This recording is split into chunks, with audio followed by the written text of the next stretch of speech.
안녕하세요. 돈 되는 상식입니다. 오늘은 정말 서민들에게 실감하는 공약들로만 몇 가지 말씀드리도록 하겠습니다. 우선 첫 번째로 열심히 일하는 서민 취약계층 지원 강화를 위한 근로장려금 대상 및 지원 금액 인상인데요.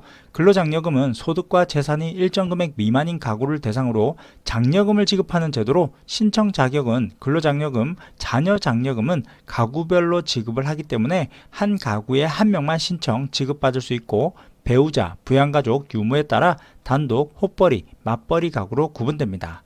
근로장려금의 소득 요건은 2022년에 한번 인상이 되었는데요. 가구별 소득 상한 금액을 200만 원으로 인상을 하였었는데 한 번 더 인상될 가능성이 높아졌습니다. 현행은 단독 가구의 소득 기준은 2,200만 원인데요.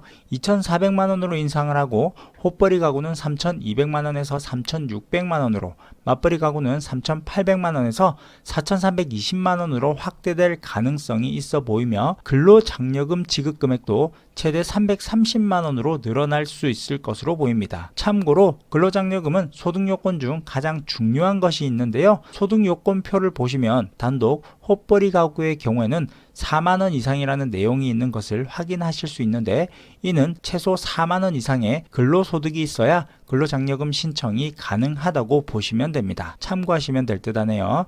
그리고 두 번째로 어르신들을 위한 효도공약입니다. 효도공약은 몇 가지가 있는데요. 효도공약 첫 번째는 기초연금이 인상됩니다.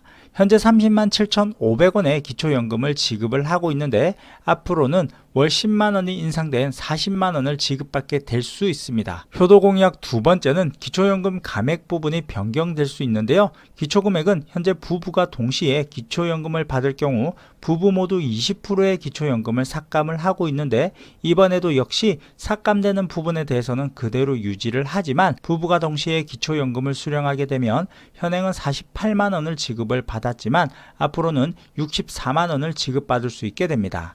이는 20대 대통령의 공약이기 때문에 사회적 합의를 바탕으로 국민연금을 포함한 노후소득 보장체제 전반을 개혁해서 노인빈곤 문제를 근본적으로 해소해 나간다고 하네요. 시청하시면서 구독과 좋아요, 알람 설정 꼭 부탁드릴게요. 구독과 좋아요는 영상 제작에 힘이 됩니다. 그런데 여기서 조금 헷갈리시는 분들이 계실 텐데요.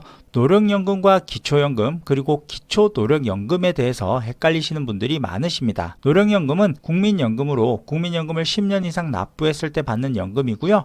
기초연금은 나라에서 65세 이상의 어르신들에게 지급하는 연금입니다. 그리고 기초노령연금은 그냥 기초연금으로 생각하시면 됩니다. 효도공약 세 번째는 저소득자인 기초생활수급자의 급여를 월 10만 원 추가 인상한다고 하는데요. 현행은 기초연금을 받는 기초생활수급자는 감액이 되기 때문에 기초생활수급비나 기초연금을 중복으로 받게 되면 기초연금을 소득으로 인정을 해서 기초생활수급비가 감액되어 지급되고 있습니다. 하지만 앞으로는 기초생활수급자 어르신들에게는 국민기초생활보장제도 내에서 10만 원의 추가 급여를 지급한다고 하네요. 효도공약 네 번째로는 국민연금과 기초연금을 중복 수령하게 되면 감액되는 제도가 있습니다. 이 부분에 대해서는 예전에 제 다른 영상에서 자세히 말씀드린 부분이 있는데요. 이 또한 일부분 미세 조정을 통해 기초연금을 더 받을 수 있도록 하고 국민연금을 포함한 노후소득 보장 체제 전반에 대한 개혁을 추진한다고 밝혔네요. 세 번째 공약은 바로 부동산 공약입니다. 최근 몇 년간 부동산 때문에 정말 힘들고 어려워졌는데요. 부동산의 공급 확대와 규제를 완화해서 부동산 시장의 안정화를 위한 공약인데요. 우선 서울 50만 호를 포함해서 수도권에 130만 호 이상 최대 150만 호를 공급할 계획으로 수도권 원가주택, 역세권, 공공택지 및 재건축, 재개발, 민간 분양 및 공공임대 등을 공급하고 역세권 민간 재건축 용적률을 현행 300%에서 500%까지 상향하여 무주택 서민을 대상으로 역세권 첫 집으로 공공분양할 계획입니다. 또한 재건축 정밀안전 진단 기준을 조정을 하고 초과이익 환수제 완화 및 분양가 규제 합리화 등 여러가지 많은 부동산 공약을 내걸었는데요. 30년 이상 노후 정밀안전 진단을 면제하고 재건축 초과이익 환수도 완화할 것으로 기대됩니다. 그리고 부동산 세제에 대한 부분도 바뀔 수 있는데요. 부동산 생애 최초 취득 시 취득세 완화와 1주택자 보유세 인하, 2022년 수준으로 공시가격을 완화하고 종부세와 재산세를 통폐합하여 이중으로 세를 부담하고 있는 고충을 해결해 나갈 듯합니다.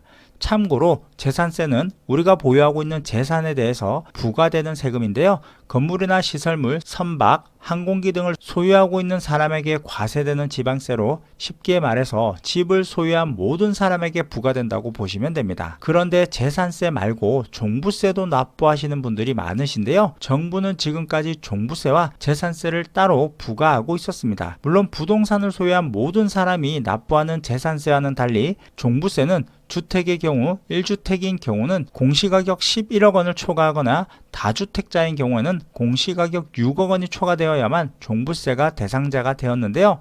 해서 장기적으로 재산세와 종부세를 통합하고 단기적으로는 1주택자의 종부세를 문재인 정부 출범 이전 수준으로 인하하고 1주택자의 세율도 조정하여 환원한다고 하네요. 또한 아파트 한 채만 소유하신 분들도 아파트 공시가격 변동으로 인해서 정말 많은 분들이 기초연금에서 탈락하거나 또는 지역가입자 분들의 건강보험료가 인상되거나 또는 부동산 세금이 오르면서 정말 걱정이 이만저만이 아니셨을 텐데요.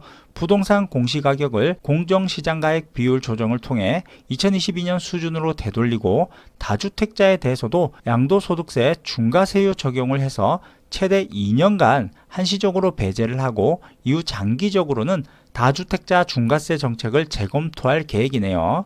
그리고 무엇보다 임대차 3법도 재검토할 예정인데요. 임대차 3법은 전월세 신고제, 전월세 상한제, 계약갱신 청구권제 등을 핵심으로 하는 법안으로 주택임대차 보호법인데요. 계약갱신 청구권제와 전월세 상한제는 전세나 월세 등의 기존에 살던 집에서 2년을 더 살겠다고 요구를 하게 되면 기존 2년에 추가 2년을 더 연장해서 최장 4년까지 세입자가 살 수 있도록 해주는 권리이고, 전월세 상한제는 직전 전세금에서 5% 이상을 넘지 못하도록 규정하여 상한선을 정해두고 임대료를 많이 올리지 못하도록 제한을 해둔 제도인데요. 이 때문이었을까요? 전세 매물은 거의 찾아보기 힘들 정도로 어려워졌고, 한번 전세를 내면 4년 동안 묶여 있어 처음 세를 낼 때 높은 가격으로 전세가를 내놓게 되면서 전세가는 무섭게 상승하고 실제 많은 부작용이 발생을 하였었는데요.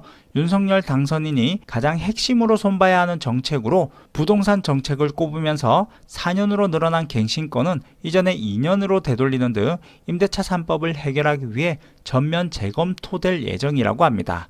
뿐만 아니라 코로나 극복을 위한 소상공인 손실 보상과 의료 공공성 강화, 지속 가능한 일자리 창출, 저출산 문제를 해결하기 위한 출산부터 산후조리, 양육까지 국가가 보장을 함으로써 국가 책임 강화 등 많은 공약들을 내놓고 있어 앞으로 많은 변화가 있을 듯 합니다. 그럼 오늘은 서민들에게 실제 가장 크게 와닿는 몇 가지에 대해서 말씀을 드렸는데요. 하루빨리 우리 경제와 부동산 시장이 안정화되어 서민들이 마음 편히 살 수 있는 나라가 되었으면 좋겠습니다. 그럼 오늘 영상은 여기까지 할게요. 끝까지 시청해 주셔서 감사합니다.